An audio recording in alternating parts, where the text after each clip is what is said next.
This is the Pioneer GrowingPoint agronomy podcast. Welcome to the podcast that talks everything agronomy and only agronomy, tackling current agronomy trends, management strategies, and covering topics generated from our listeners. On this episode, we will cover the micronutrient boron.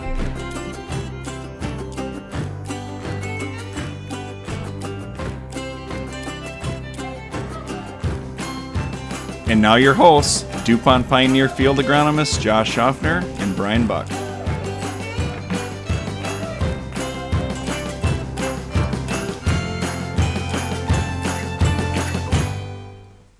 Well, Josh, a couple days ago I was visiting with a grower and I was asked about boron and what its role is in corn and, if guys should be applying it or if they're missing out on something or what's all there. So to first kind of get off to a good start here, I think we should talk a little bit about, boron in general, like soil testing for it, what its role is in the plant, what are some maybe parts per million and some of those things that we'd look for when we're talking boron in corn. Brian, I think anytime before we start talking about suggestions, we got to probably look at, do we have soil tests or have we been tissue testing, which are the two main ways that you're going to look at, do I have sufficient boron for my crop? And really, either one is a good tool, and in some cases having both, the soil sample and the tissue test are probably the two best ways to start looking at it. So if you're doing some of those tests, just to dive into this really quickly, if you got a soil test, if you look at corn or soybean production, and we're going to talk a little bit about alfalfa today too, the number on your soil test we're looking for is a part per million between 1 and 1.5. If you're in that range, we're probably covered. If you're less than 1, that's where we probably start looking at we got low levels or maybe even a deficiency. When we start talking tissue tests, Brian, what kind of part per million levels do we want to see there? All right, when you're talking corn and you're looking at tissue tests, so the sufficient range is really when you get over that 5 parts per million in the tissue analysis. In one comparison, when you're looking at a soil test, you're really looking what is the reservoir there for the corn to be able to take up. And when you're looking at the tissue test, that's when you're looking at, how good or how much boron was the corn plant able to take up. So kind of two different tests, but both valuable when you're looking at management of a nutrient. And Brian, we're coming off a pretty good run, and obviously 2015, we had a lot of growers that had a really big crop. And anytime we're talking micronutrients, and especially boron, it's important to know that the more bushels you're getting, the more important these micronutrients are to be. And this year, Brian, with our Pioneer GrowingPoint agronomy trials, we did a little bit of work looking at some boron, mainly in tissue testing, and we saw some interesting results. And all the samples we took quite a few around the Rochester, Minnesota area, but we also took some moving west along I-90 and in the extreme southeast corner of the state. But let's kind of review some of the local things that we're seeing with boron across the area. Looking at what we did this year for work, we had a lot of tissue tests that we got back in. And when you really, break it out, we probably had about 10 to 15% in the deficient range. About 50% fell into the low range, which, it's not quite where you'd want it, having probably a little bit of an impact on yield. And then 35 to 40% were sufficient or good. But when you think about that, over 50% fell in a range where there's probably an opportunity maybe for a response to yield. So when you start thinking about that, we really need to start analyzing it as we push yields and look at some different types of soil. Where do we need to maybe be looking at, supplementing a little boron?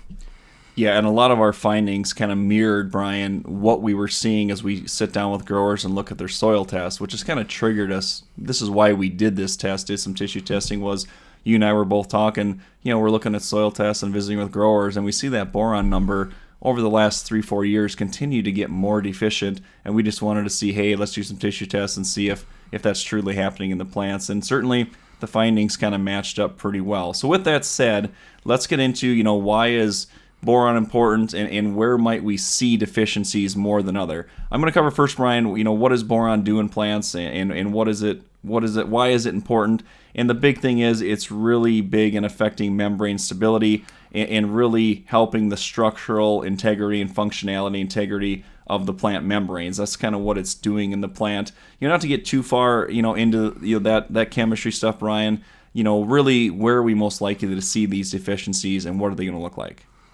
Yeah, so when you look at boron deficiency, you really got to key up first when you think of those soils like sandy loams, loamy sands, or just any kind of sand-textured soil with low organic matter. So when you look at the soil reservoir, most of the boron's found in organic matter. So if you have low organic matter, it's probably going to be less available to the plant.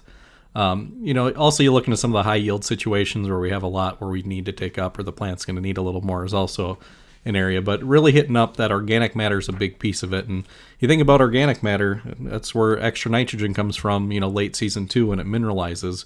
And if you have a hot, dry year or really cool year, you might not get as much boron from that organic matter as you would in another year. So depending on when you soil test or see some of those deficiencies, it could be weather related as much as overall availability in the soil. Yeah. So knowing kind of where there might be scenarios that you're going to see it, if you're out looking at your farm just saying, hey, am I good on boron? Again, a soil test and tissue test is the best way to confirm that. But there can be visual symptoms as well, and usually it's an impact of the plant color and appearance.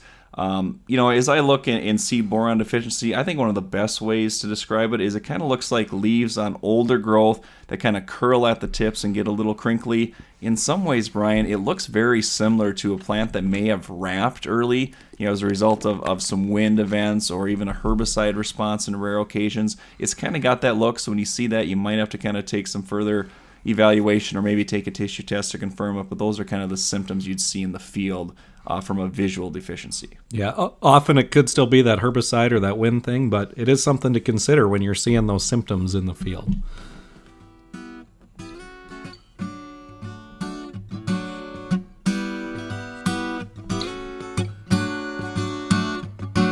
So Brian, we've kind of covered some of the basics of what we're seeing with boron, whether it be through soil tests and tissue testing. We've also talked about kind of what deficiencies look for and what kind of cropping rotations or soil types you might see at the most. So with that all said, what do we do about this? If we see a deficiency, what are the best ways to manage it? Is it a fertilizer application, foliar feeding, whatever? Let's review some of that and come up with some suggestions that might help growers manage boron moving into 2016.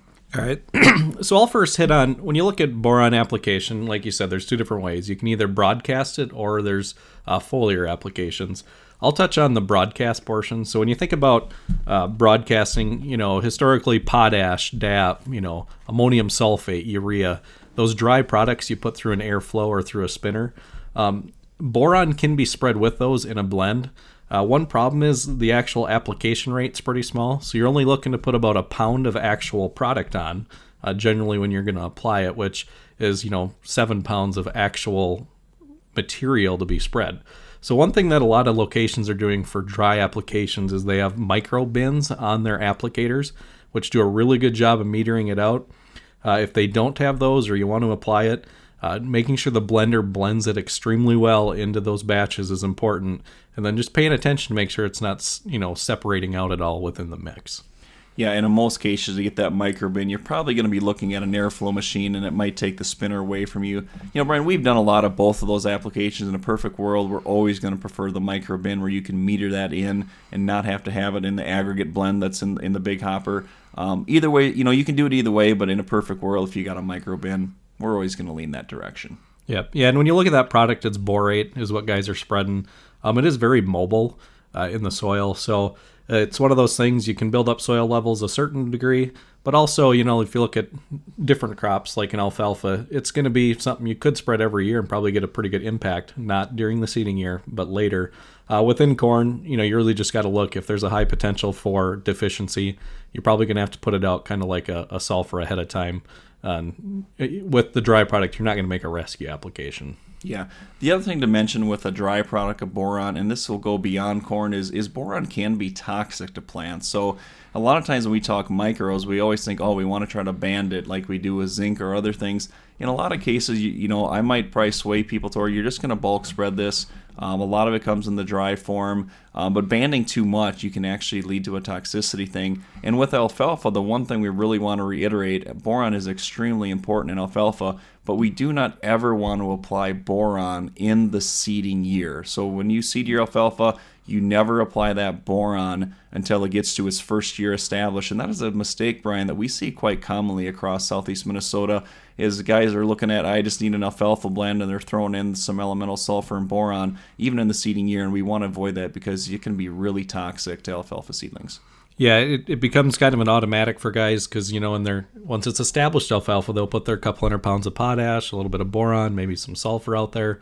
But in that seeding year, it cannot be in there at all. And I think sometimes guys will air seed where they put 200 pounds of potash, and if they put the boron in, that alfalfa might not come up great, but it might be from the boron, not from an environmental thing or the alfalfa itself. So it is really crucial, and it does have high toxicity. So that fine line of putting on the right amount and too much is there. Yeah. So if moving away from the dry options, again, the boron, the borate is a great way to apply it. It doesn't take a lot, and it does work. It's fairly mobile in the soil.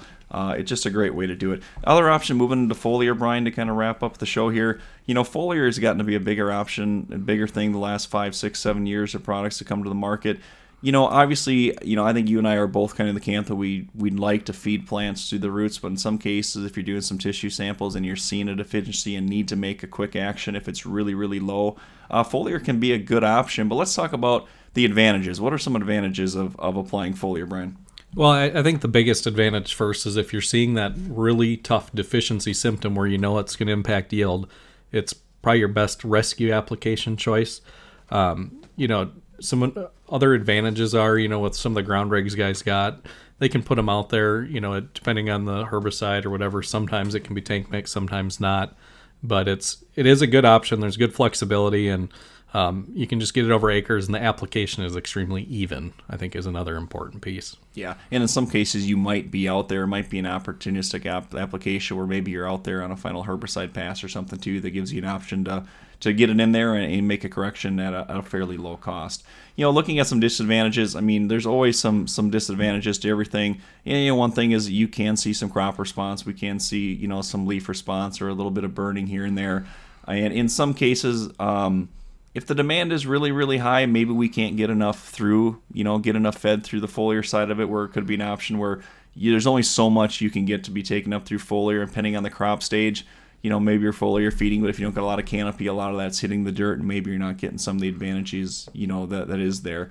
And, so those are some of the disadvantages, but again, it is an option that's there. But if at all possible, try to utilize your soil test and correct it through the soil, and it's probably your best option to correct boron. Yeah, when you really think about it, when you're making boron applications, most of it's going to be put on dry ahead of time.